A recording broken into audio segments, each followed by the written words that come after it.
out of gratitude this became my friend Maina. Sijui kama ni gratitude ama ni love. Yule ni mwana mwingine amekuja. Wangapi? Si Waine. Samaritan woman kando. As well. So this one, I remember I was now active in a certain church in Meru town, and I told him the only thing that can make me leave you is if my spiritual authority rejects you, my spiritual father. So my wedding, it's me who planned for myself. From my account, it was 50,000. Oh, no. You remember, I'll have to share with you my photos for the wedding. Yeah. Nilienda Nakuma those days. Those Nakuma tisi birthday, happy birthday cake nikanunua. Nika scrape you happy birthday. I want to get married. You know, made a nice gown for myself. You know, I just wanted to do things right with God, because I used to know at the end I'll do work for God. Maina sijui akajipanga na sutu zake, said I'm accepting you the way you are. You have accepted me the way I am. I'm accepting you the way you are. Na Sunday ikafika na tukaenda na kavits kangu nikakaeka maua. Sini ile tu naongea madharau. Na 60 is my basic, and then I have some good commissions inafika 70. So you know how she's taking, she told me, no, me, I'm giving you a basic of 100,000. What? If you meet your targets in Kerogoya, 50,000. If you meet your target in Embu, 50,000. On a good month you have 200,000. On an average month you have 150,000. On a bad month you have 100,000. Do you have a medical cover? Oh no. Sijui kudanganyana sasa no. But I'm waiting for my probation to end. They'll give me a medical cover. Told me, no, for me I'm giving you an instant medical cover. 2 million inpatient. Outpatient, was it unlimited or something? Plus flying doctors cover. I'm not waiting for probation. It's instant. They say, yeah, why are you calling on the phone? In truth, there's a very bad jam on Museum Hill. Then the road had not been done the way it is today. So where do you work? Sana shindu nimwambie nini? Kaambia Kenyan Alliance. To me, but you're branded directly, and you was wearing a shirt written there. So, oh, I changed job just the other day. So why would you leave a company that has been there since 1918 to a, you know, then Direct Line was doing matatu only? I told him because of money. Then he mentioned the name of the owner of Kenyan Alliance. The daughter was in charge. Does she know she's losing such a good manager? You look like a good manager. So I was shocked. How does he even know my former group MD? Good morning, good afternoon, good evening. Haria hothe uratwirorera uri kana mathaa maria uri. Origi no netabarira ya umiriria show jetagwo Sandy Muigai. We promised you earlier ago that we are going to air Jackie Kathambi second episode. And we are here today. She has come today. So she has a lot in store for us. So ikaroho mitambo-ini na wendele go subscribe, share our videos, and the Lord God will bless you. Karibuni sana. Hey Kathambi. Yes, I'm happy to see you again. Thank you. Oh wow, how are you? I'm fine. And you are looking great. Oh, thank you. You're looking more beautiful. Glory to Jesus. Adwa magwetereire. Sana. Wow, thank Just you. greet them. Tutikomaiga. Then we continue. Viewers of Sandy Muigai show, I am glad to be back, courtesy of Sandy Muigai. It's a honor and a privilege to be in this studio, to be in this particular talk show. And I am continuing from where I left. Oh wow. Yes. Yes. Meru kwero atia? Meru at least. Umana hegoro si. Timono si sana. At least now there's a warm weather in a change. Kabaridi karanza kuondoka. I had a safe journey and I thank God. Okay, karibu sana. Asante. Karibu sana huku tena. Asante. Huko mitambo-ini ya Umegeria show. Asante. Now last time tuambie tuatigeire. Umeandikwa kwa bank. Oh yes. Sini hapo? Ndio tuliandikwa hapo. Yes. Nimeenda nimechukua furniture, nimeanza maisha na huyo kijana. My son is a toddler. I am still healing from my daughter, but keeping in touch. She's doing well with her father's family. And God was gracious to me. I had favor at Barclays Bank. I got quite a number of good performance certificates. And I told you, at least mfuko imeanza kugusa pesa. Na nimesettle kwa hii nyumba yangu kubwa. Yeah. Nimeanza na tufurniture twangu. Life is good. I am getting contentment in my career as a marketer in a bank. And I'm bringing up a boy, a son. And nilijimwaga tu kwa Mungu. A lot of prayers, a lot of many things. But sadly, in all this, my son picked asthma. My son developed acute asthma. So one of the things I did, I used to get a house help who are elderly women because they are the ones who are sensitive on the dressing and everything. And Meru can be cold. And I was living is very, very cold. It's Kenoro, it's near forest. So that was my life, me, my son, and God. Yeah. So another aspect, and now I've accepted the rejections in my life. I'm healing the departure of my daughter. I'm praying over her, checking with the family, keeping my boundaries, because I had an opportunity, but I knew if I see her, I'll not let her be with them. I'll drag her. Huwezi muona ukatae kurudi na yeye. So I had to make a very conscious decision not to disturb her. And I was already not also so healed. Let me deal with what is in my hands. This is this young boy. Okay? And we had a good cover in Barclays, but my son had serious asthma conditions. And I remember I didn't have a car then. I used to have a taxi driver who, unaweza kuwa na taxi watatu, lakini kuna ule unajua hata ukiamsha saa 9 atakupeleka. Yeah. So I had a particular taxi driver called Maina. So Maina, whatever time I wake him up, believe me, tutaenda peleka mtoto hospitali.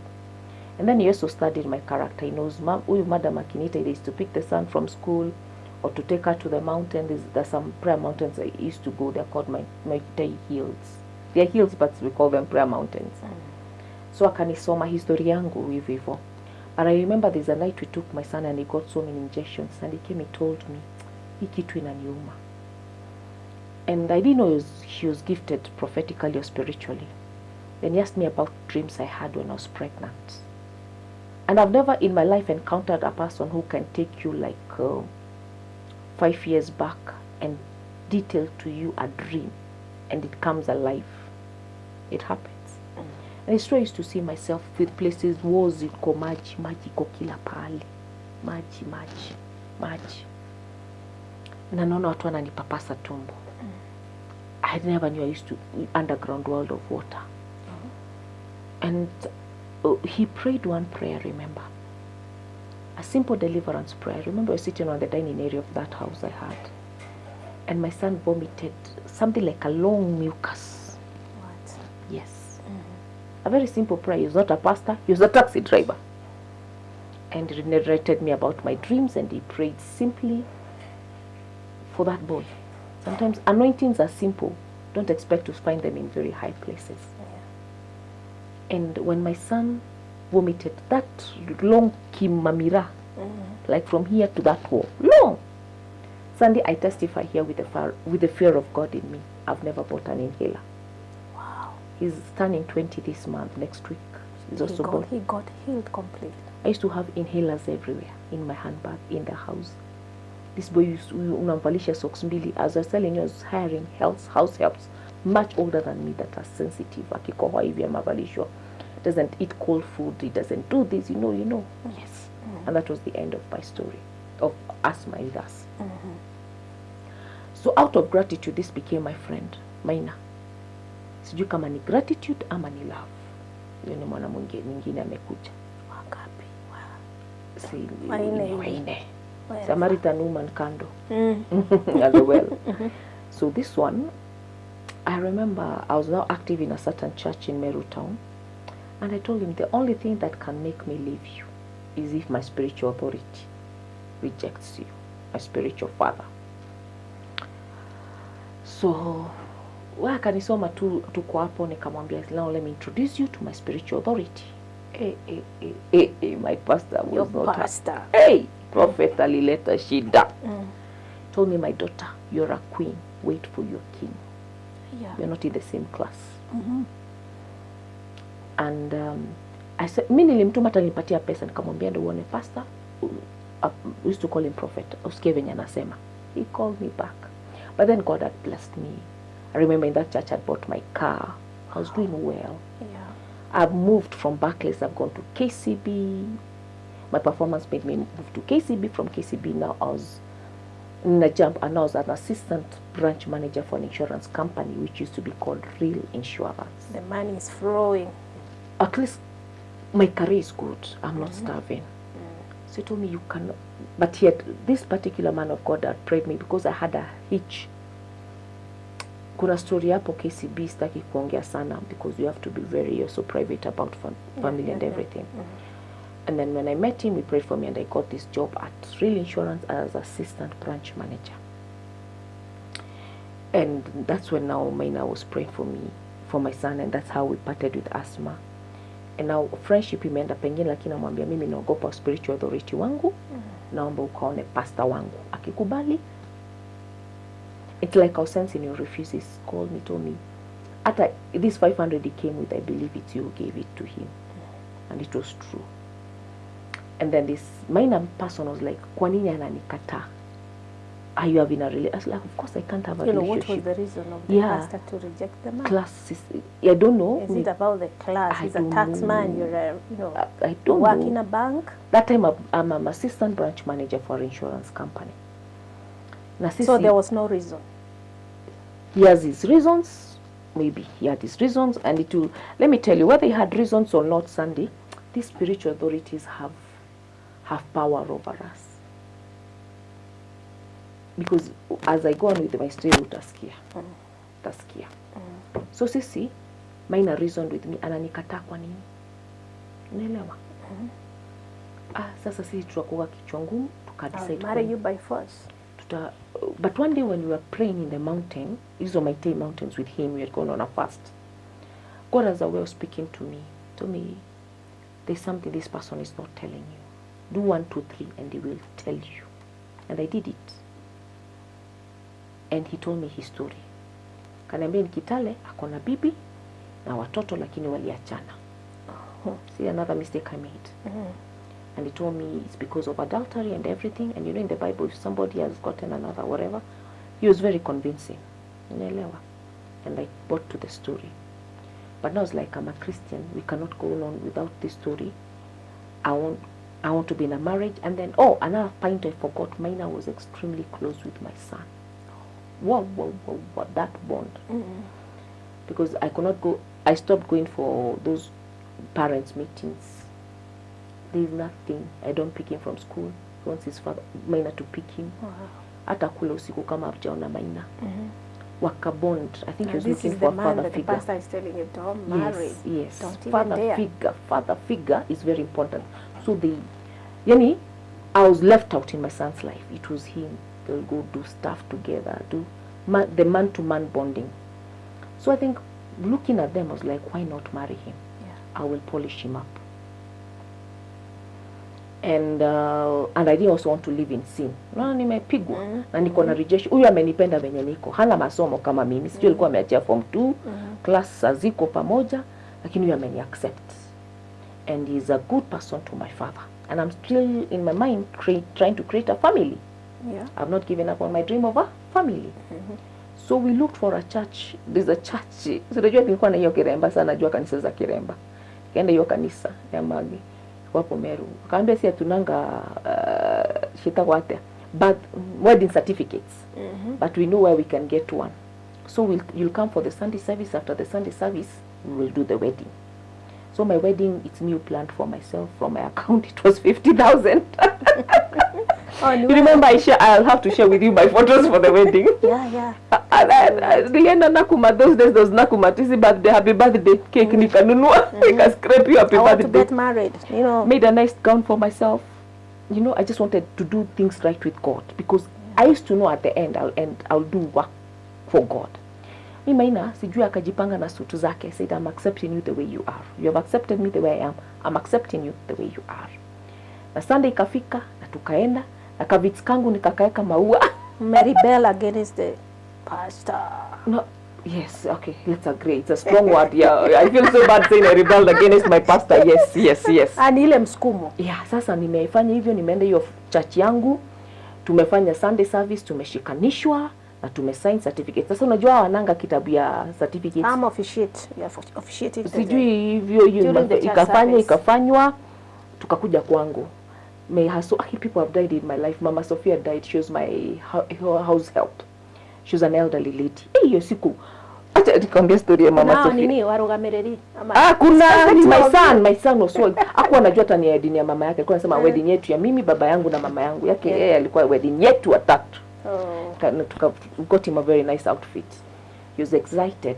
So basically, you see now, I did my wedding in that church. Na unasikia wameomba certificate. So tukaambia zote mbili we signed, then the next day we take to the DC's office. Is the time before tulikuwa tunoperate na DC's office. So I started my marriage on that note. And there's something I want to tell people, that when you're marrying, it's good to check. Sometimes we assume backgrounds don't matter and education levels, but they can be a challenge. Because I remember sometimes it would be hard to take him to my events because people will talk in English, who might feel uncomfortable. Yeah, it's a story for another day. So now he got into my medical course scheme. Sometimes you've got antibiotics, you want him to finish the full dose, he doesn't see the need to finish. That's a little bit of just those challenges when you're not at par in some areas. But you may remember I told you my spiritual authority did not like the whole idea. Sadly, something happened. I want to be fast. Sadly, in my marriage, it didn't last more than 9 months. More than 9 months. What happened is now we're out of that church because now nimeenda kinyume. Nakumbuka hata kuna preaching nilifanya. My authority told me to go to church, and that day I was so happy that he's maybe embracing my husband. I remember he stood on the pulpit and he said every shoe has its size. Uwezi kuwa unavaa kiatu number 6. That was after how long? We was just newly married. And unajisqueeze kwa kiatu, wewe ni mguu number 6, unavaa kiatu number 5. You can be a taxi driver and somebody's daughter is educated, you marry. It was very embarrassing for us. So it was a marriage that had its own challenges. Yeah. Did your husband maybe notice something? He used to. Alikuwa anaziona. Lakini hata hatuku last long kwa hiyo marriage kwa sababu it happened that that company I was working for, Real Insurance, the branch manager had issues akaekwa kwa newspaper. So the assistant manager, there was an internal, politics in the branch as yezi kosa. And I was trying to defend him. Nikisema, give him a chance, I know where this money is, he'll pay back. So anyway, let me say my foolishness out of, nikasema, now what is happening in this branch. But mine told me, be careful, don't resign. You'll be actually, let me just be candid. And he told me, utapewa sausage fulani na so and so kwa ofisi, na usikule. And I say, you're not foolish, but at least unknowingly, you did it unknowingly. Let me tell you what happened that morning when he was dropping me. That man was quite prophetic. He told me, today don't eat sausages from so and so. But getting to the office, I was so busy because I was doing the manager's work and my own work. I see. So 10 o'clock nikaletewa zile vitu niliambiwa, and I consumed. By evening I'd written a resignation letter. So I'm resigning, I'm the breadwinner for my family. After I married mine, I realized the tax alikuwa amenidanganya ni yake ameachiriwa. So anyway, I was doing tax with my vita karibu, nikamwambia acha ikae chini. You just be a house husband. So the main breadwinner, nime resign and not knowing where we were going. So one of my friends, I won't mention her name, she told me you have a good name at Barclays. Just come, we go to head office and we go back to your old job. So hiyo siku na hiyo visit, it was so wasted. I told we sold it. When I collected the money, by the time the buyer paid, there used to be, Barclays used to operate up to 8 o'clock in another place, in a mall in Meru. I told my then husband, please drop it for me in my account. So mimi nikachukua matatu. My friend was picking me at tea room. She was also in the Barclays fraternity, Barclay card. When she picked me at tea room, I had an urge to pray. I told her, before you go to your house, please drop me at Arboretum. When you go to, I love praying at Arboretum even when I was in Nairobi. I got into deep worship. Ushasikia umeworship mpaka time mwenyewe akashindwa nini mbaya Jackie. So I was deep. I've never worshipped. Yani kitu hata siwezi explain. When tulitoka Arboretum, she used to live on somewhere around Dennis Street, Kilimani. When you go to her house, I realized she's panicky. Anatoka nje kwa balcony kuongea. Mimi naona Maina ananipigia simu. Nashindwa wewe Maina flash me na kuna pesa tumeuza gari. Mimi nilikuwa nimechukua like 20k ndio nikuje interview tuone kama naweza rudi Barclays, stuff like that. So I had my friend talking with Maina, and I knew very well she never liked him. Most of my friends did not approve my marriage to this character. So suddenly when she came from the balcony, my prophetic tongue, do you know what I told her? My house is on fire. Nyumba yangu inachomeka. Nobody had told me. I don't know why I said those words. She panicked. She said, how did you know? She dropped her phone. She picked again the phone. She told me, yes, your house is on fire. And that's what your husband is telling me. So I asked her, if my house is on fire, where is my son? Mwenye anapiga simu ako hai. Na mtoto wangu. So she's so panicky. She did not tell me. Ask me some things I say, I don't joke. Sometimes I'm very scared of my tongue. I can say I'm going to Nairobi and they will say tomorrow I'll be in Nairobi. So now my house is on fire. Napiga. It was even in one of the news. Ya saa 3. Nikaangalia. Kasikia hiyo ni mzima moto. Was it the house that you built? You built Not, yourself? no, I didn't build. I was telling you. Sili nilipata kazi, one of my aunties rented me her house to rent. Ile ya mbao nini hiyo, na ndio nilifanyia harusi hiyo. Simechomeka. So mimi nikasikia mzima moto, nikaulizia, nikaambia mtoto amepelekwa kwa mama yangu. So definitely kesho venye tulikuwa tunakuja kutafuta mambo ya kazi, hatukotafuta. Si nikuingia matatu tena, nirudi Meru. Later on I'll come to tell you why I deeply worshipped at Arboretum that day of the fire. Coming, I looked at my house, you couldn't believe. Kulikuwa na viti, kulikuwa na nyumba iko fully furnished. It was burnt to, I'll send you my photos, to the ground. But I thank God, what happened, Maina, alikuwa anapatia, anaambia kijana kula, Tesh kula. Ana tie towel, aingie kwa bathroom, ana put on instant heater, asikia roho nyingine inamwambia hapana. Had he switched on that instant heater, haingie, angekuwa electrocuted, na mtoto angejitoa kwa inferno, and that they would have died, both of them. So the watchman saw the fire coming from the rooms behind the bedrooms uko nyuma. Akawaita, wakaruka nje. So the lives were saved. So the fire was caused by the heater? Sandy, we never, I'm telling you, had they gone to the bathroom to shower, they would not have saved themselves. Yes. Nangeweza, kwa sababu when the fire started with a electric fault. Yes, from a transformer hapo. Yes, sasa ndio nakuelezea. So nakwambia kwamba angeingia bafu kuoga, a switch on heater, angekuwa electrocuted, na angeweza kuokoa mtoto. So that is one miracle of God. The second miracle is when my friend called me to nione kama naweza rudi Barclays. I'd carried my certificates. See how God works. So niko Nairobi na niko na certificates zangu. Otherwise ingechomeka. You get the other miracle. Number 2, nimekuja nikafika nikasikia nataka kuworship. Today I look back, that worship was for my son. Na ningeambia Wakikuyu wakina Maina mtoto wao amechomekea kwangu kivipi. It saved 2 individuals. But then I did not say that. I was like, how can I come from such a deep worship and my house is burnt down? So I came back to Meru and we were 0. I was 0. I have a husband. So the little money I had, I got to another house. Yeah, I'm not working. I'm resigning. I have confidence in I am a good marketer. I'll get a job so fast. So nikakomboa nyumba ingine, picked a few things, plastic chairs, nini, started life. My husband changed. So unajua mama si ule hakuna sausage. I saw another side of him, but it's not in my place to talk. I wanna skip there. To cut the long story short, by good luck, the fee had been paid the whole year. So, but his books had been banned for my son. He was in class 1 then, standard 1, grade 1. Mimi na cut short, Maina changed. That's a story for another day. I don't want to character assassinate anyone. It's okay. But what I remember is that I ended up, so many events happened during that time. Some are too sensitive to talk in public. But my friend picked me up. This same friend, I was in a house, okay, of Barclays, and I went to live with her. By then she had moved to Langata. I remember she used to come from job, ana skip kukuja saa 4, aone kama huyu mama akose na mamejiwa.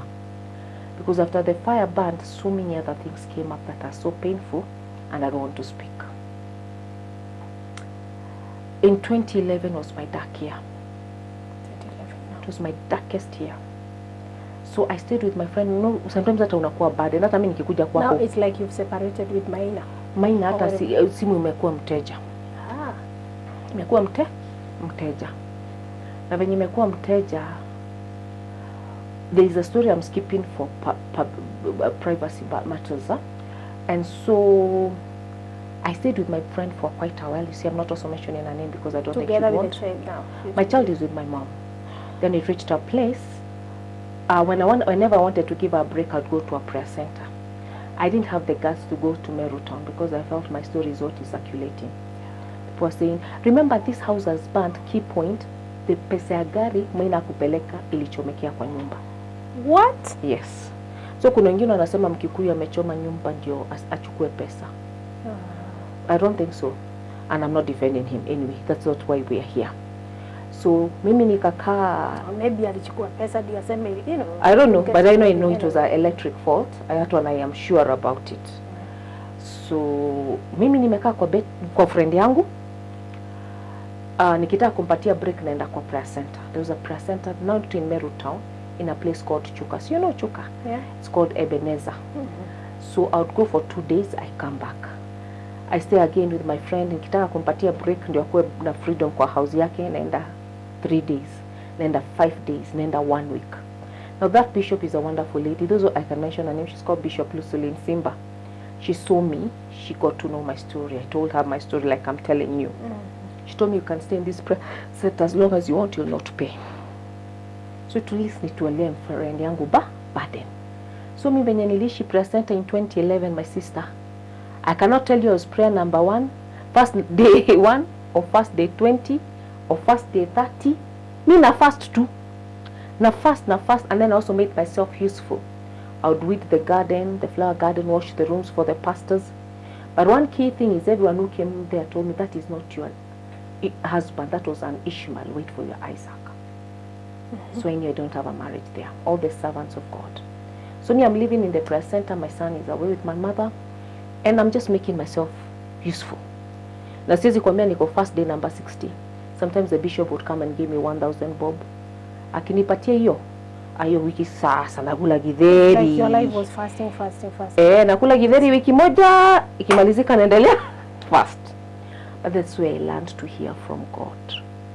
So visitors would come, maybe you come in the month of, let's say the month of June, you go back, you came here for 3 days, you come back July after 1-2 months, you meet me there. But the inner man was so strong. We'd pray with people, by evening they get the results and they leave the prayer center. So with every place, the devil will bring an uprising. So in that prayer center, you know, it's a prayer center with a church, fully fledged church, and there were assistant pastors there. The bishop loved me so much, he'd take me for everywhere they're opening a branch. Like here in Nairobi, I forgot the name, Nini. So I was close to her. Sasa hata wengine vijana wakaona huyu mama, she's competing for a space. So kukaambia nina conduct my own movement. I used to live in the prayer garden, I eat raspberries. You know, you come, we pray with me. Sometimes you've come for 7 days. Whatever you wanted, God has done it for you. And you had paid for 7 days. Unasema your balance imebaki, pati yule mama nakaga prayer garden. So these young people went and reported me to the bishop. Sijui Kathambi anachajwa, anaombea watu. So you know, she has a temper, I have a temper. Nilitoka na usiku. Where I'm going, I don't know. I was so hurt. You know, I'm already hurting. Then you get another accusation. But thank God I landed in good hands. You know, that prayer chapel had members. So basically, a good friend of mine took me in from, she was a nurse. And I thank God, when niliingia, God just supplied miraculously for me and this lady. Because she also had her own issues when I joined her house. Now she's taken me in her son. I meet people with their salary are so committed. And when I came in, God just worked through my M-Pesa. I don't know how miraculously. I was able to help her with the little bills here and there. And while I was still staying with this friend now, since nimetoka prayer center, still in 2011, God spoke to me what my spiritual father had told me, don't get married to this person. Remember, she told me, you're a queen, wait for your king. And God told me, because he's a spiritual authority, go and apologize. You went back. And I called him and I apologized. I said, you told me not to get married to this character. I got married to him. And I came back to Meru town. I took the microphone and I apologized. Now, while I was in that prayer center, Ebenezer, I was staying with my friend when the house burned down. Before now I came to the prayer center, I joined ikanisa ya war. Yangu mrefu. Hiyo, tusiingie details. So kulikuwa na zile CD wanapatianaga red horse, pale horse, sijui nini, yes Jesus is coming. I used to do work for them like that. I go to hospitals napatiana hizo vitu zote. Unaelewa? We are not here to say if it's a real you flow with the story. We don't know. So when I was there, after I apologized, they sent me 5,000 shillings to start a business. The person now? Not these pastors, ole kuko or. Hiyo 5,000 ilikuwa kama 5 million. Sasa kuna brother moja, Mungu ambariki, anaitwa brother David, alikuwa kwa kanisa apologize. Vile tulitoka niuliza brother David, kuna nyumba 1,000 Meru. Kaambia Jackie hata ya 500. Kaambia twende ukanipatie. You see now my son is living with my mom. Yeah. I've been hoping from my friend's house. I'm homeless in short. So we went outskirts of Merutown. We got this house for 500 bob. I paid. I put up a padlock. I was so happy. I finally have a roof over my head. So I've been living in my friend's house at the press center. So I remember now my son is living all at my mom's place, but of course missing the mother. So I asked for permission to take him. Ni ile wakati ya KCP, unajua watoto standard 1 hizi zingine wanapatia ruhusa. Ni 2011 tuko. Thursday, Friday, Saturday, Sunday. Nikapewa mtoto na masharti nimrudishe Sunday hata kama ni wangu, naelewa. So I told my son, unajua hiyo nyumba penye inakaa. Kaambia mama penye unakaa nitakaa. So mita 500 ni story ingine. It's got a pit latrine that is used by everyone. So when my son came, I used to wash it like 20 times, thankfully there was water. We were praying there, there's no lights, it's just a candle, nimekusanyika tu vitu kidogo kidogo, and we used to pray with God. So on Sunday kafika, kaambia mtoto wangu, wacha nikurudishe kwa shosh, to your good life. Tell mom I'm staying with you here. He refused. So sasa si nikupiga shule, kama hiyo basi inapitiaga kwenye naishi sasa. By good luck they were passing nearby. So it was such a comedy pali tunatoka na uniform huyo mtoto anavaa ile shule atapanda. Anyway, to cut the long story, there are things I don't want to get into detail with, but brother David, God bless him, introduced me to an apostle called Mrs. Nganga. This apostle was my mom's, they used to teach in the same school with my mother. We'll not go into details about many things, but she embraced me like a daughter. And she helped me heal so many things. And yes, hiyo ni behind the tent story. And when we crossed over 2012 fast, I remember it was on a fast. Okay, I joined her church. When I joined her church in 2012, I'd met with one of my relatives, and they had really helped me on some issues, talking out and everything. Anyway, 2012 nikaingia kwa kanisa ya Bishop Mrs. Nganga. It's called Solid Rock. She had really mothered me and my son hiyo ka December, naelewa. And her daughter was around she's an evangelist based in the US. By that time she was in Kenya, and she gave a word of knowledge, and I rode on that word of knowledge. Sasa ana agent anaitwa Ambrosa kapita kama Jackie, nasikia ulikula shida sana, nyumba ilichomeka huko ghetto zingine. Kuna company in employ inaitwa Kenyan Alliance. So and so yeah. I applied. Nasikiza, 2012 is a year I'll never forget. God wiped my tears. I applied when I went for the interview. That one auntie I'd connected with from on my paternal side was able to mobilize my other aunties. Na unajua naishi ghetto, nikatengenezwa nywele ka 500, nikavaa wakaninunulia shoes, nikakuja Nairobi nikafanya interview. Hata siku negotiate salo. Ile shida niko nayo, siku negotiate. Kaambia branch manager basic 35, the rest you earn a commission what your branch makes. Whatever, we bring it. Sign. Nikarudi kwa bishop, tukarudisha shukrani na Bishop Mrs. Nganga.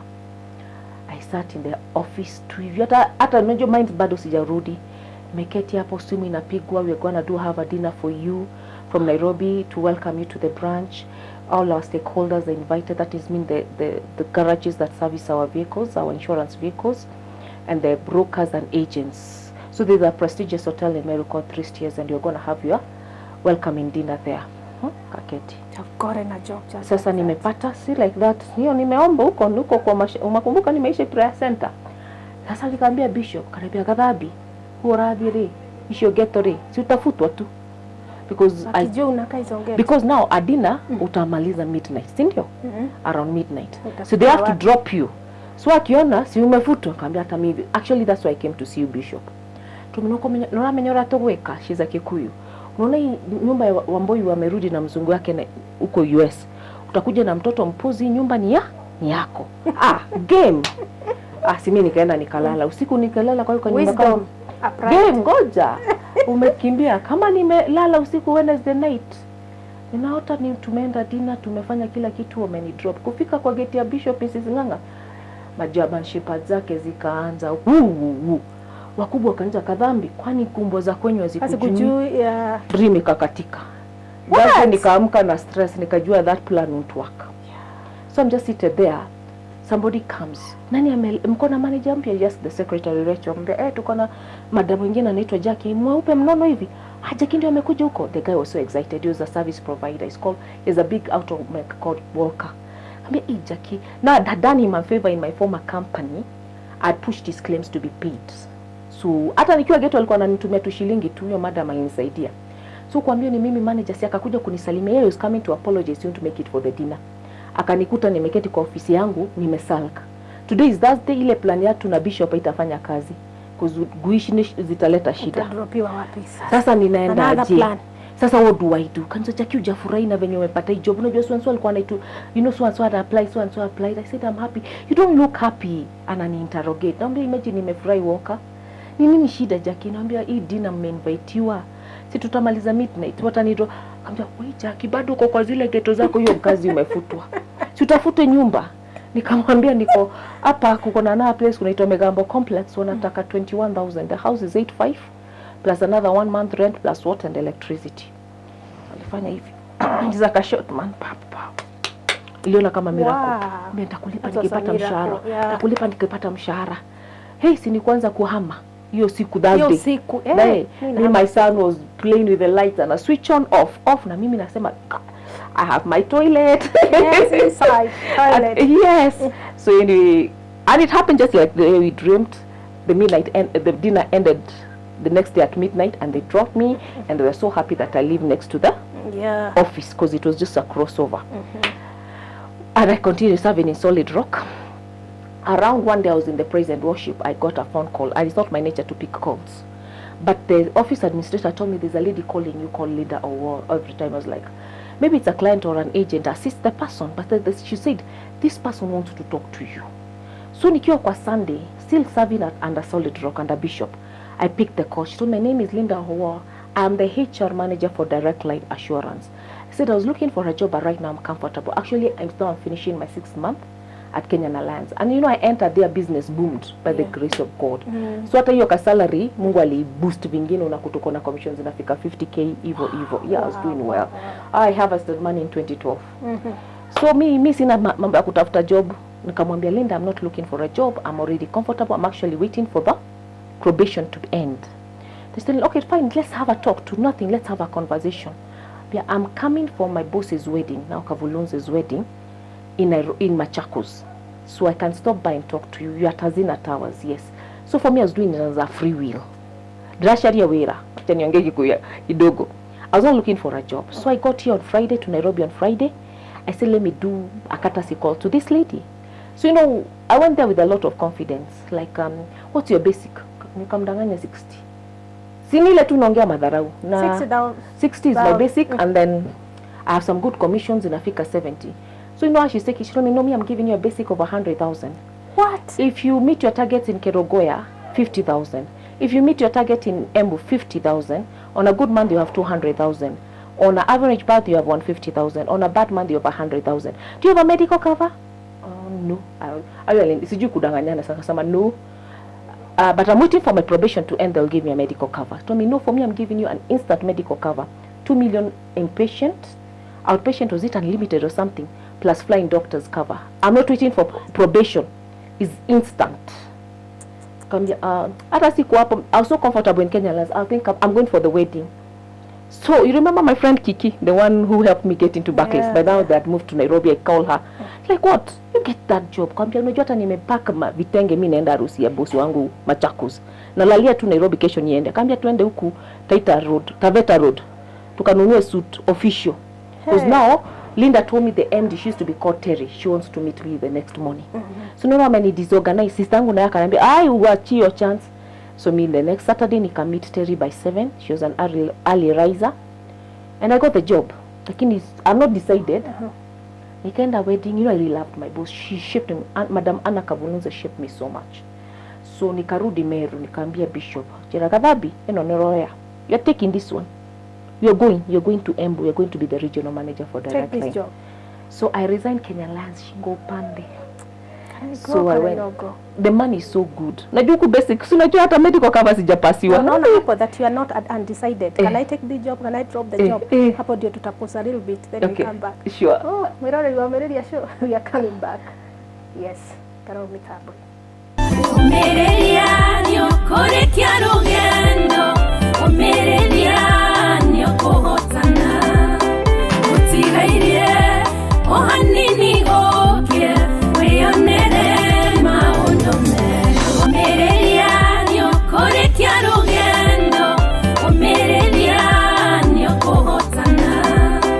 Utigairie ohanini oke. Miroreri, we are back. Now I called the subscribe button kwa Mereria show. Kindly do so. That is the only support that you can give us as a Mereria show. God bless you. Like our videos, comment. I want to see your comments, and the Lord God will bless you. Kathambi is here. Now she's undecided. Can I take the job? So I resigned Shingo Upande because I'd gotten really comfortable at Kenyan Alliance. Realized it's my hometown. My commissions are flowing. The branch is doing well. I have awesome network. Not the salary is not much, but I'm so comfortable. My circle of what are they called? Service providers are good. The agents, the brokers. But now this is a much bigger offer, and it's a better title, regional manager. So I resigned Kenyan Alliance and I joined Direct Line. So the very first day I reported at their head office. You have to go through an orientation program for 1 week in Nairobi before you go to your base, isn't it? So remember my friend who has housed me, my friend who blah blah blah who picked me, went to Arboretum. Now I call her to tell her I'm in Nairobi. She tells me meet at the Java at Koinange. Mimi nimekuja, nimekunywa coffee, rafiki yangu atokei. Anaambia kukona jam Museum Hill. She was working at Barclay Card. Museum Hill is full. Museum Hill. Nimekasirika. This thing is expensive. It's my dad cup. So I'm quarreling her on the phone. Umenieka. Because I'm like, can I go? A young man walks. Mapedo, sijui hizi mavitu mnekaga kwa nini? Mayoyo. Hizi headphones. Bluetooth. A big iPad ama nini, I don't know. Tablet, whatever. Like, can I sit here? Somehow wanaume wa Nairobi nini tena? I say, yeah. Why are you quarreling on the phone? In truth, there's a very bad jam on Museum Hill. When the road had not been done the way it is today. So where do you work? Sana shindo huyu nimwambie nini? Kaambia Kenyan Alliance. To me, but you're branded directly and you was wearing a shirt written there. So, I changed job just the other day. So how do you leave a company that has been there since 1918 to then Direct Line was doing matatu only? I told him because of money. Then he mentioned the name of the owner of Kenyan Alliance. The daughter was in charge. Does she know she's losing such a good manager? You look like a good manager. So I was shocked. How does he even know my former group MD? I said, yeah, she knows. Like, I play golf with her. I'll mention it to her. So him to amenifanya uncomfortable. So when he asked me for my business card, you see, I gave him my former employer's business card, Kenyan Alliance, which had my numbers. The next day he came to Direct Line. He asked for me, and then we went to the same Java for lunch. And he told me his story, how he resigned. He was a banker also. And I think he was something connected with Tuskys. I don't know if it was one of the directors or main suppliers or something. I can't remember. And he told me I have a message from God. Apparently he was an apostle, but in the corporate world. He was an apostle. And just then I saw a friend request on FB. I realized, oh, he's an apostle. Told me, your testimony is in Meru. So wondering, you have to go back to Meru. So wondering, how? Does he know how much I'm earning where I'm going? I've not even stepped Embu and Kerugoya branches even to see where I'm going. I'm still in Nairobi. Anyway, I had his message and I finished my 1 week and I packed my bags to go to Embu and Kerugoya. It's still in the same 2012 where by January nilikuwa kwa kale kanyumba kangu ka 500. He was sent to come and I'm trying. So mimi nimerudi report directly. Nimesikia story ya poso, nimeweka background huko. Nimeingia hapa. This is a new field of insurance. I'm not used to matatu industry. And they deal with SACCOs, Kukena, 2NK, such things. I'll tell you something about me. I empower people under me. When I see I'm not able to handle a task. So like me, I empowered the person in Embu and the person in Kerugoya. Kerugoya used to meet their targets. But nikiwa hapa sasa kitu ya mbele si ni kutafuta nyumba. But the way I left Meru, my house was still running. as usual, I was employing my mature house helps. My son is going to school, so I come to Meru on Friday. So nyumba yangu Meru ina run, lakini niko Embu Kerugoya.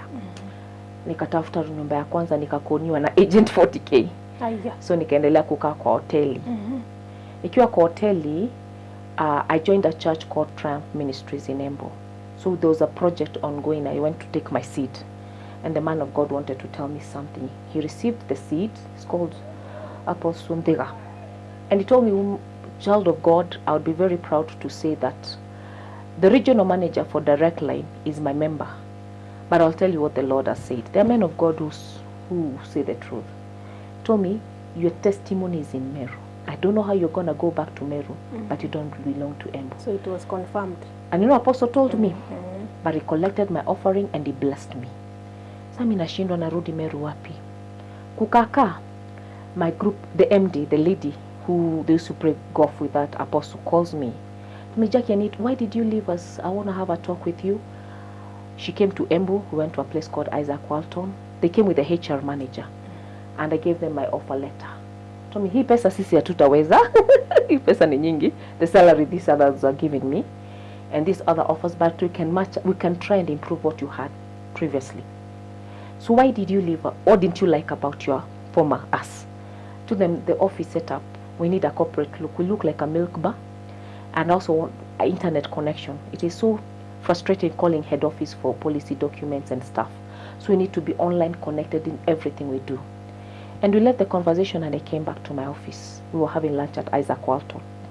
So coming back, that day, I got another house. When I'm just about to move, it was brand new flats. A crack was discovered from ground floor to the last flat. Hii siku kuniwa, tukarudishwa pesa. Bado nikaendelea kuishi kwa hoteli. Nacheza na Mungu.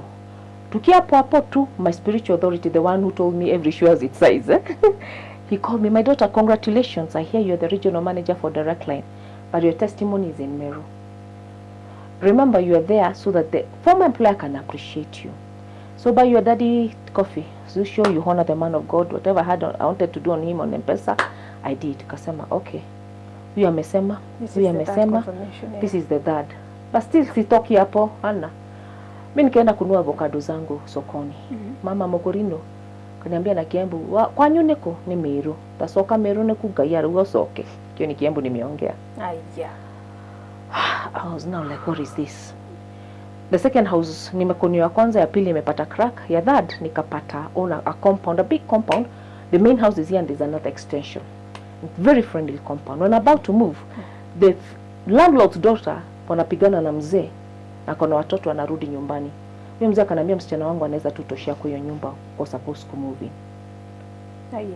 Akanirudishia mimi wala still na tell so pesa zinaenda. Bado I'm not getting the signal from God. You're not convinced enough that now. Watu wote. Bishop Apostle Ndega ameniambia. My own spiritual authority ameniambia. Mama wa soko ameniambia. That apostle I met at Java ameniambia. Sisi landlord ni moja nilikoniwa, ya pili iko na crack, ini ya tatu. I got sick Sunday. I developed very big pimples on my face. Reddish. Then at night I couldn't breathe. So I had a very good medical cover. They can't find. Nikaandikiwa list, nisikule mafuta, nisikule sukari, nisikunywe. Any list after list after list after list. So there's nothing I can consume, but still they're not finding. So I came to Nairobi, to the main hospitals. Then it was told I'm allergic to the dust of Embu. So utafanya kazi aje kwa pali. Sasa kama dust ya hiyo land imekukata. But God is gracious. There was a safe landing for me. So nakumbuka my MD came and I told her what I want. So she sent another company called Design 40. I was designing the Kenyan Alliance office while I'm in Direct Line. Hapo ndio mteka glass, hapo ndio mteka partition, hapo ndio cashier office. And God made it even easier for me. That December, Direct Line Assurance decided all regional managers are going home on compulsory leave for auditing purposes. Na tunalipwa. Nimefanya wengine watu wakaambiwa waende nyumba? The whole company. All regional managers, Coast, Central, all of them. Because my branches were Embu and Kereko. So nikarudi na nikaendelea kuangalia mjengo wa Kenyan Alliance. By force now. Na nimerudishwa. So of course they did not give me the 200k salary, then they gave me a basic of 70 and my commissions for the branch and a small medical cover. But now I landed back. Na nikapona instantly na nikakula sukari zangu na chumvi zangu. So in January, most people even didn't know I'd moved to direct line. Nilikaka, I was on a long leave. You get it? Because I think I joined them in September. December ndio nimerudi me.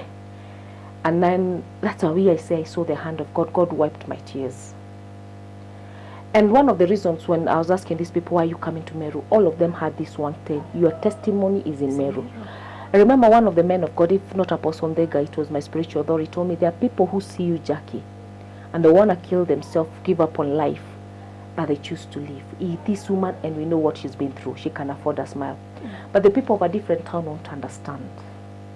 But those locals know your story. Mtu anajibamba anasema kama ule bado anaishingi, anapakaga lipstick, na jatoka wazimu, hata mimi naweza ishi. Na nikarudi kwa my city of assignment. So I came to Meru. I worked in 2013 for Kenyan Alliance. Along the line, another girl called Kimani. Jackie nini. Old Mucho wanaandikana regional manager. Hata sasa hiyo time watu wengi walikuwa wamefutwa Kenyan Alliance managers.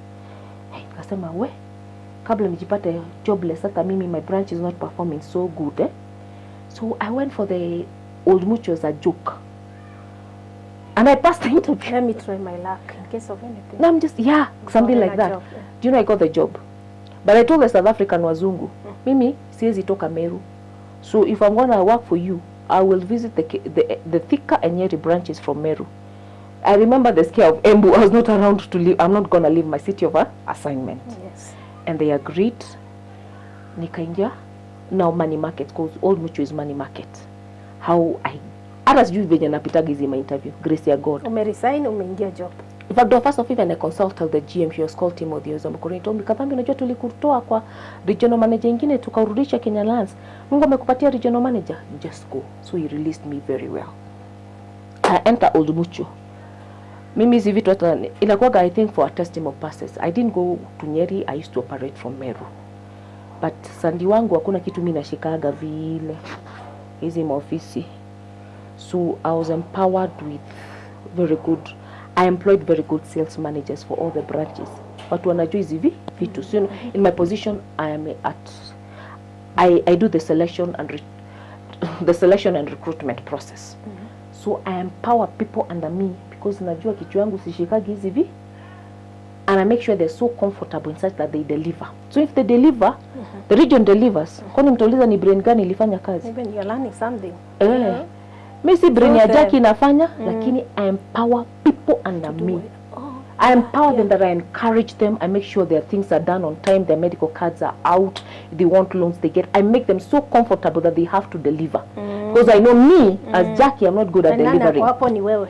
Sini region yangu inapanda. Yes. So that's my secret how I survived in the corporate world. Anyone underneath me, I already empower them because I know my weakness.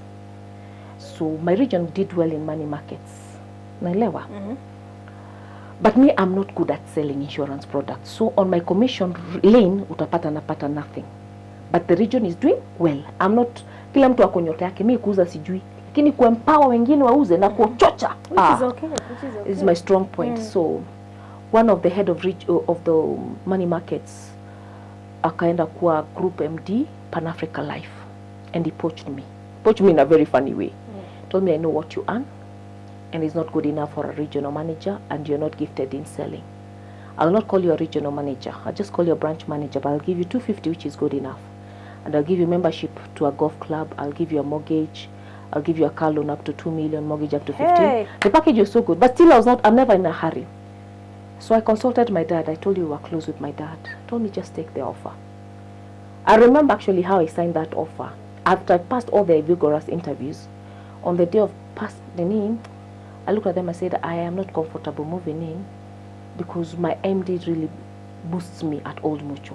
I would have a problem saying goodbye. Then they laughed. They told me if your MD got a good offer, I'm sure so he would leave Old Mucho. I looked at them and I walked. I remember Pan Africa is on along Kenyatta Avenue. When I got to New Stanley, there's power. Every human being has a value. Yes. I remember them calling me back. It was at night. And when I came back, I met all the letters signed of all my offers. What? I just mortgage, a car. Every human being has a value. No being called niambia hapana. Thank you lakini wacha nikae huku niko. When I saw everything in paper, I realized every human being has a value, and I remember that's how I signed. And I moved into Pan Africa. Na alikuwa na story mama toka Gimeru, anakataliaga anasema ukinipatia kazi nitakuwa na Kameru nazunguka. So no remember what God told me. But this one it was mandatory. I moved to Nyeri. That's how I moved to Nyeri, and I forgot what God had said to me. And in Nyeri, life was rosy. I don't want to get into details. And in Nyeri, I was also empowered so much by my MD now who had come with from Old Mucho. I came with my own sales force. Niliimport tu team yangu ya Old Mucho ya Meru, nikajipox. As usual, I work with people. So I empowered my people to deliver, and there was a lot of commotion. Like I brought in watu wangu in a Nyeri branch, watu wa Meru. There are those politics. We don't want a woman. We don't want a Meru. She's single. We want a man who is a man. We want a married woman. Man and Kikuyu. The issue, they wanted a man and a Kikuyu. So anyway, I came crashing in Nyeri when it was bought by Sanlam. Yeah, they just out as in a very quiet way. They gave us terms I could not meet. And meanwhile, my dad was ailing, had a terminal illness. So I took time to take care of him for the entire 2017 until we buried him. And that is, but all along, God had been speaking to me, your time in the corporate world is over. This time I want you to serve me. But nilikuwa naambia nikiambia watu hivyo watasema hii ni wazimu. Unaona? So hii job ilipo crash. All the benefits. Yeah. I crashed badly financially. So now I started taking care of him. We moved here to Sukari. One of the sisters gave us a house.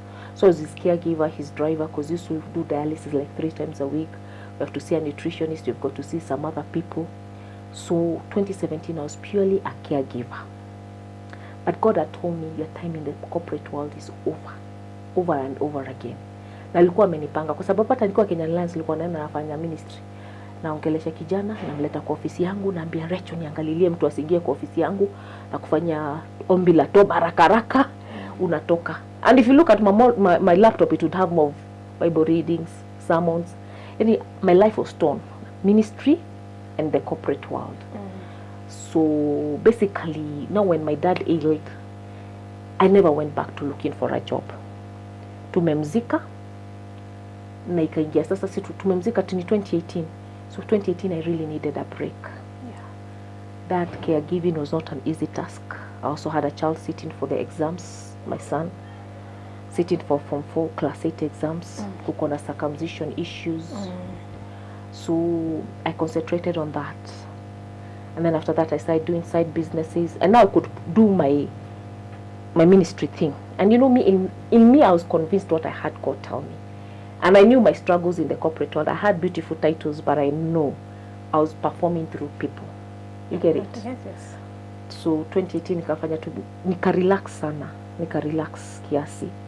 Hiyo pressure ya that I crashed financially, plus taking care of this caregiver, being a caregiver. By good luck, there's something I always say, the power of the tongue. This man, he did not know me very well. He got to know me extremely best when he was ailing. Okay? Yeah. God put me so much love in me. Sometimes I'm amazed how he did it. Right now, Sunday, if you vomited, nitakusaidia kuvomit. Roho yangu ni wale watu haraka, wanachafuka haraka, wana vomit. Kidiarrhea tunakusaidia kudiarrhea. But when I was a caregiver, I had so much love to tell Dad, look away, come clean it up very fast. I would carry him, I would massage his legs, I would tell him about my faith. You know, I poured so much love on him the last days. He died at, I think, 30 kilograms. I used to carry him on. Yeah, it was sad, it was bad. Sometimes kwa dialysis, you know, I have to carry him. And Nairobi West Hospital, kwa nimejua mtu wa kuongea naye ni tumbebe kwa wheelchair. We take long drives, ananiambia nipeleke pali fulani. Kiwa kijana Nairobi, we just drive around. We really bonded those last days. And I learned that a blessing of the mouth is very powerful, mother. Thank you, he left me a little bit comfortable. That's why I can do ministry without having a regular job. At least I have a roof over my head. I have space I can rent. But what he left me is the spoken blessing. Hiyo ndio nasemaga na kuliaga. Unaelewa? So that's what happened in 2018. I tried businesses. I've tried many things. Nimejaribu tu vitu farming. Nini.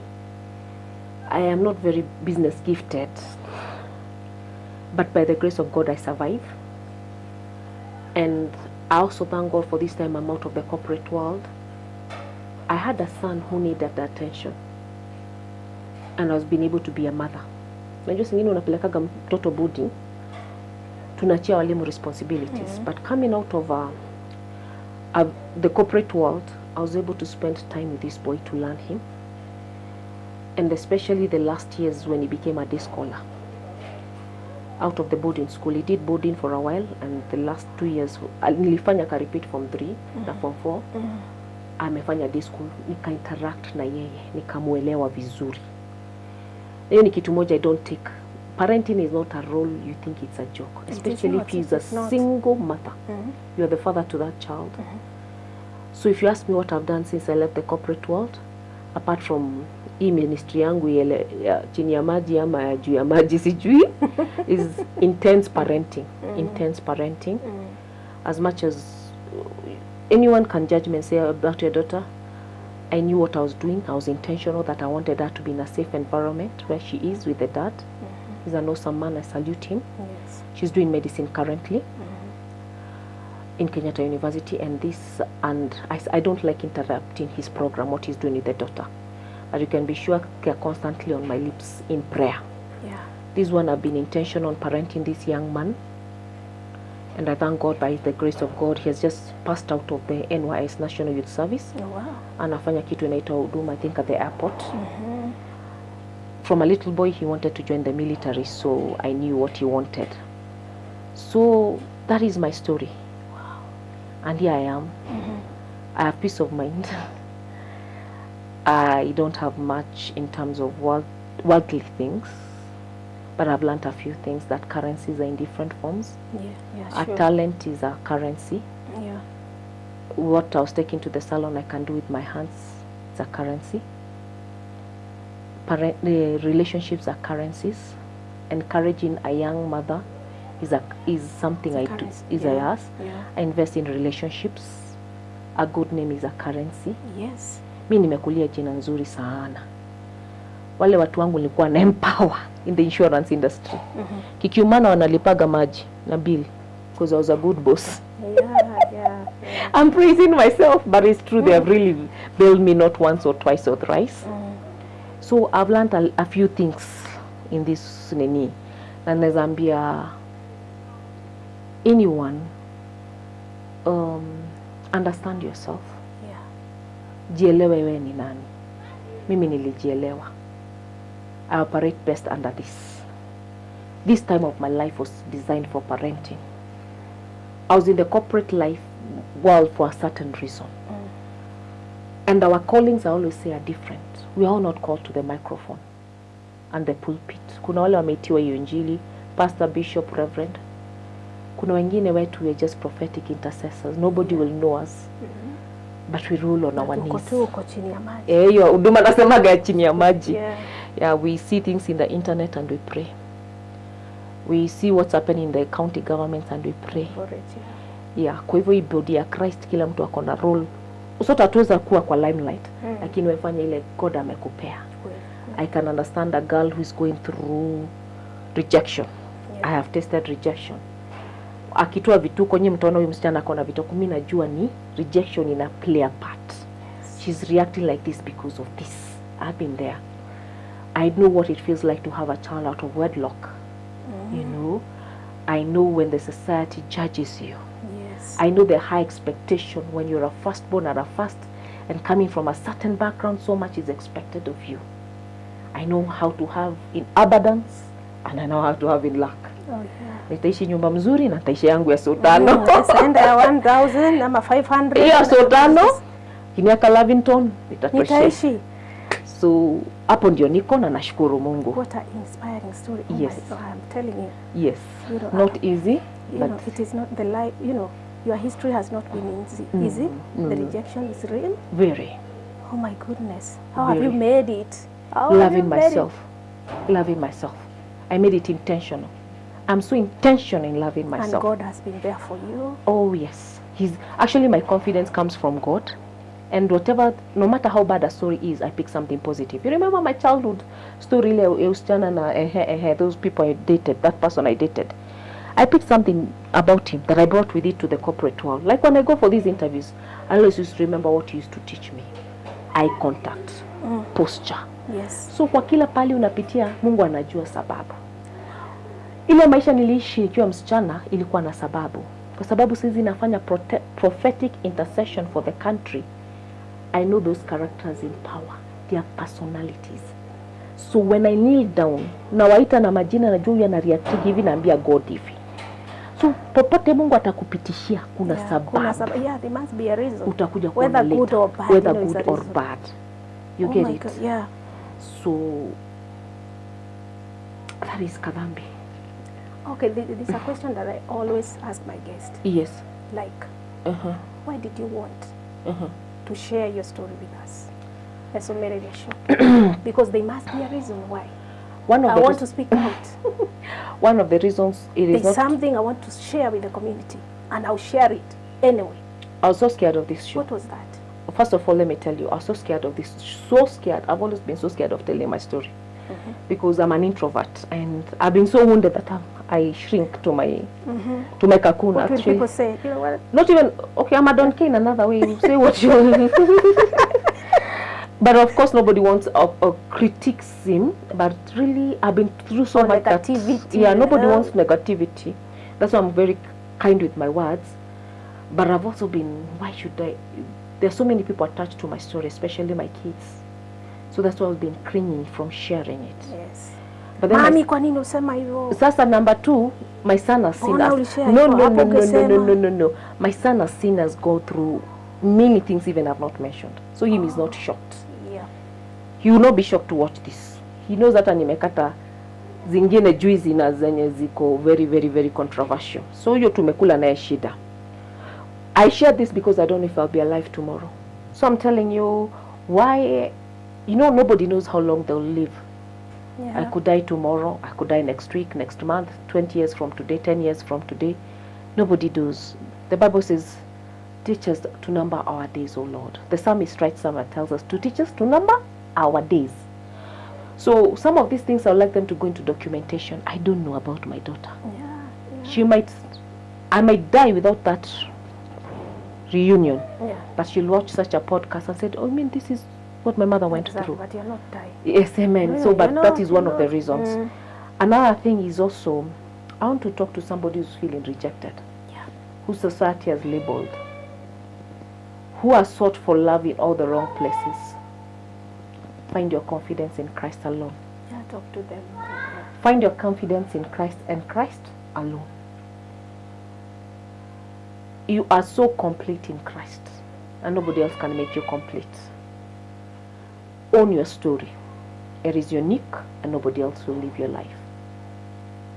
Kila mtu akona issue zake ana handle. Wewe, own your story.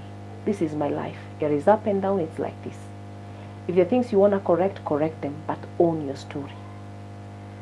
And then, if you're in a position to earn good money, instill in yourself a saving culture.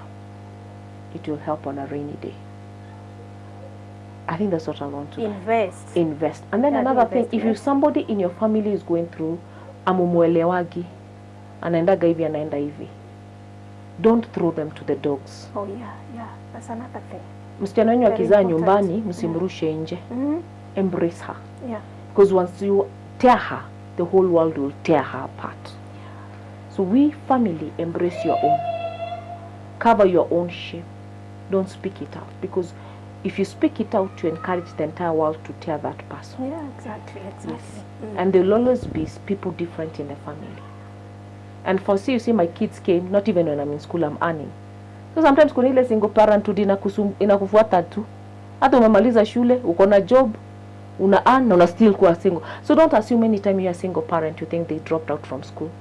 Some were corporate women, but it just happened, it happened. Yeah, tuko na single mother that they have done marvelous, you know. Yeah. They are successful in life, you know. Yes, yes. So yeah, whether you're a single mother, whether you're married or okay, wewe shikilia mahali pako and then you songe. So if you're very comfortable, Jacqueline, yes. Can you share your number, you know? Oh yes. Where can people reach you? Okay, on my social handles, my name's, I use Kathambi Israel Jackie, and my Jackie is Jaki. That's Instagram, Facebook, WhatsApp, TikTok. Hata TikTok naingiaga huko. Telegram. No. My usual, Instagram. Me, I'm a Facebook. I'm an old school. I'm on Facebook and WhatsApp. And of late, I'm trying to venture into TikTok. But my handles are Kathambi Israel Jackie. Kathambi Israel Jackie. My Jackie is Jaki. Everything is Kathambi. My YouTube, though there's nothing much that happens there, is Kathambi Israel Jackie. Kathambi Israel Jackie. And my number, I prefer WhatsApp. Unajua sengine kwa maombi simu unaweza shindwa kuchukua, but you know WhatsApp you have to respond to the message come what next. So my WhatsApp number is 0716 327643. You can repeat it. 0716 327643. Okay, Kathambi, I'm very happy. I don't know. I'm overwhelmed. You know, I'm overwhelmed. Yes. You know, yes. I'm so grateful. Thank you. That you shared the story. You came, sat here. Yes. You know, we have shared. Yes. You shared the story to the world. This the whole world. Yes. So may the Lord God bless you. Amen. Mi sina kitu nitaongeza. I'm not going to add anything. Yes. Sitoi kitu. Amen. Na mimi naomba. The message is home. Yes. The story is home all over the world. And I want to thank you for the opportunity. Yeah. I don't take it for granted. Yes. That you gave me this platform. Sichukuliwe ikiwa kawaida na kushukuru. Mungu akubariki. All right. And thank you for this relationship. May the Lord God bless you. Ukienda Meru salimia watu. Salimiana sana. Sana. So till next time, I think we are done. We are out. God bless you.